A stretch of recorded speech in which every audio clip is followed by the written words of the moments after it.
Okay, so which one of you said that this isn't a trio of friends, but a slow war in linen pants? This is a short warning about the people you think are friends, but who are really keeping you around to deal with the emotional deficiencies that they refuse to deal with. This is another facet of the whole conversation about how your friendships are a personal civil rights issues and how sometimes you are socialized to value other things over your emotional stability and what's real. It's something women are taught to do all the time because downplaying our emotional needs in order to keep the social situation going, it's what we're trained to do to keep social systems in place. And this bites us hard. We have arrived at episode 6 where the whole thing where Jacqueline was pushing Valentine on Lori has fallen apart because she's taken Valentine for herself. But what happens when Kate squeals to Lori that she saw Valentine leaving Jacqueline's suite? Jacqueline decides to lie about it. Granted, she's a famous actress. Does she need it getting out that she was cheating on her young, hot husband that she has been so vocal about? Absolutely, but it also goes a little deeper than that, and it proves this theory that I said from the beginning,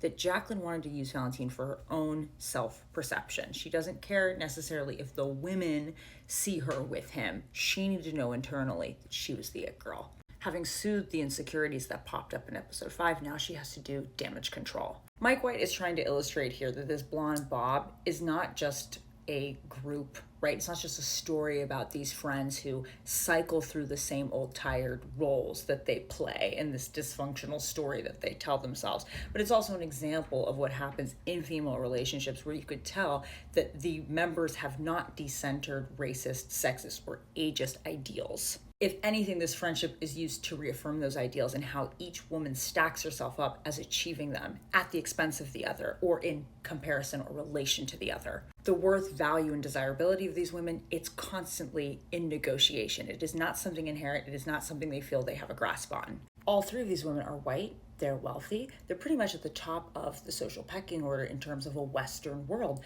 but they still have a hierarchy within themselves. Jacqueline's need to be the it girl, to be the desirable one, means that at the expense of everything else, her self-perception comes first. She cannot be honest with herself, she cannot be honest with her partner, and she cannot be honest with her friends. Now, viewers have pointed out that Kate and Lori here have different ways of approaching confrontation, and they're both non-confrontational, even though Kate says up front, like, look, I think it's polite to not be direct about this, where Lori says, oh no, we need to be direct. But Lori's not actually direct, is she? She's passive aggressive.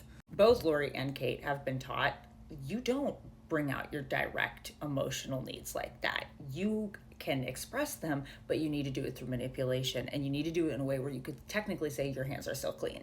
Simply saying that they're great friends and everything's wonderful is a lot easier than facing the fact that this friendship does not have the tools necessary to actually have a real friendship like that. These three are starving for true vulnerability and support in this friendship because any fact about these women's lives is immediately snatched up and used to grade the other woman against the ongoing ageist sexist metric that they have. It's immediately turned into fodder for their scorecard. And of course, they all know they're doing that to each other, but then they're pretending that they're not.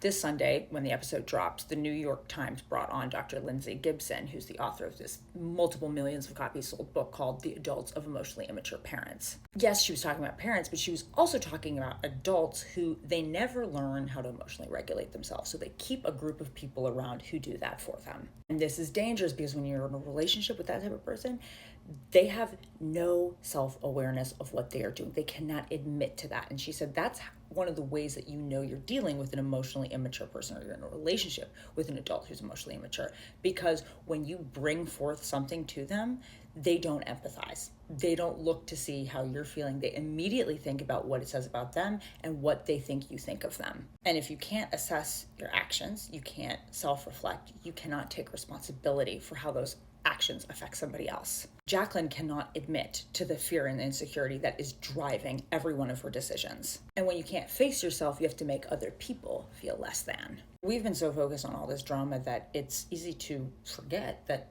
any of these three women could have been or could be the dead body that we find floating. So I want to know what your theories are on that, because I have a bad feeling about Jacqueline. I can't fully wrap my head around it. I don't know exactly where this could lead or what the avenue is for that to happen, but I would love to know your theory.